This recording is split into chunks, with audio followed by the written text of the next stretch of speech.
আসসালামু আলাইকুম দোস্ত। সন্তানের স্কুলে যাওয়াটা যত না বেশি গুরুত্বপূর্ণ, তার চাইতে অনেক অনেক গুণ বেশি গুরুত্বপূর্ণ হচ্ছে সন্তানের জন্য বেড টাইম স্টোরি। তার পরীক্ষা দেওয়া যতটা বেশি গুরুত্বপূর্ণ, তার হোমওয়ার্ক করা যতটা বেশি গুরুত্বপূর্ণ, তার চাইতে অনেক বেশি গুরুত্বপূর্ণ হচ্ছে বেড টাইম স্টোরি।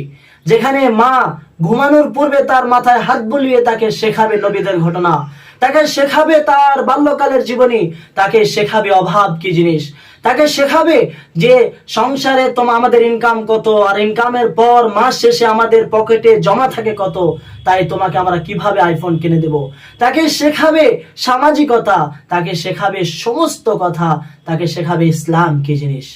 সন্তান হচ্ছে আল্লাহ তাআলার দেওয়া একটি নিয়ামত, সুতরাং সেটি তখনই নিয়ামত হবে যখন তাকে আপনি মানুষের মতো মানুষ গড়াবেন। এই জন্য নবী করিম সাল্লাল্লাহু আলাইহি সাল্লাম বলেন, যখন মানুষের মৃত্যু সম্পূর্ণ হয়